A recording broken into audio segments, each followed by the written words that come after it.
আসসালামু আলাইকুম।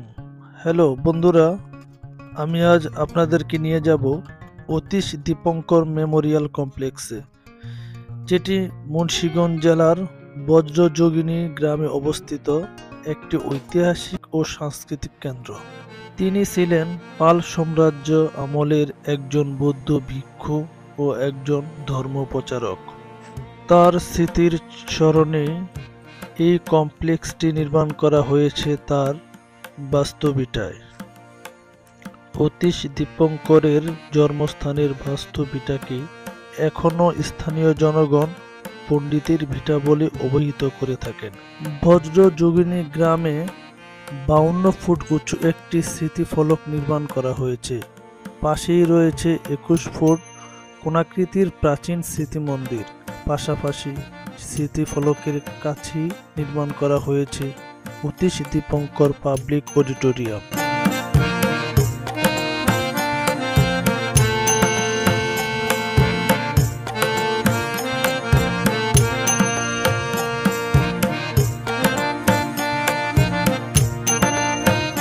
Atish Dipankar Memorial complex থেকে মাত্র 10 মিনিট দূরত্বে অবস্থিত বিক্রমপুর বৌদ্ধবিহারটি। আমরা সহজেই পৌঁছে গেলাম সেই বিহারের মধ্যে।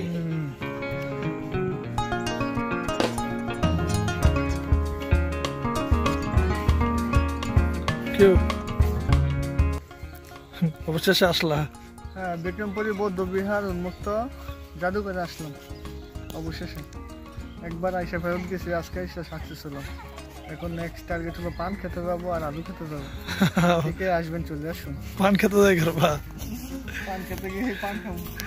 একটা পান চাইলাম, পান দিলা না, তোমার সঙ্গে কিসের পিরিতি। দেখি মাথা ফলানো।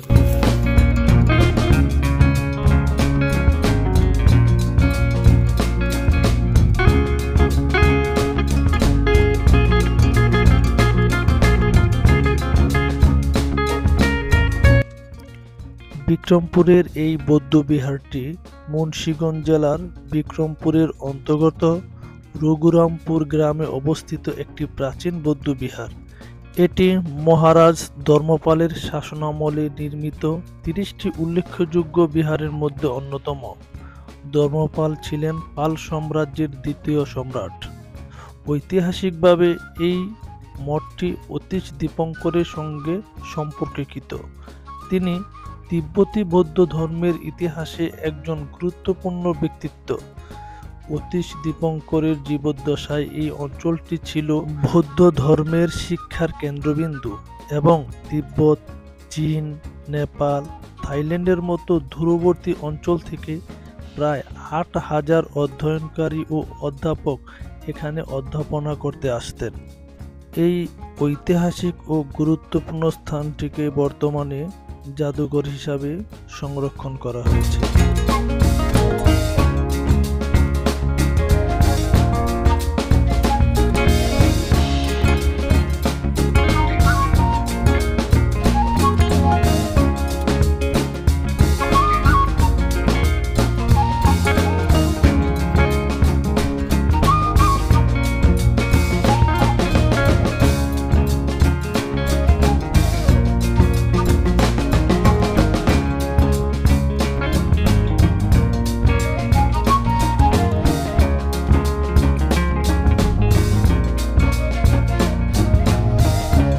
বিক্রমপুর বৌদ্ধবিহার থেকে একটু দূরেই অবস্থিত সোনারং জোড়া মঠ, যেটি একসময় ছিল জোড়া মন্দির।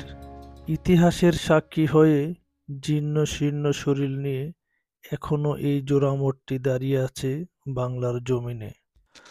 প্রতিদিন বিভিন্ন বয়সের ভ্রমণকারীরা, দর্শনার্থীরা মুন্সিগঞ্জের এই গুরুত্বপূর্ণ স্থানগুলোতে এসে ভিড় জমায়। আজকের মতো আল্লাহ হাফিজ।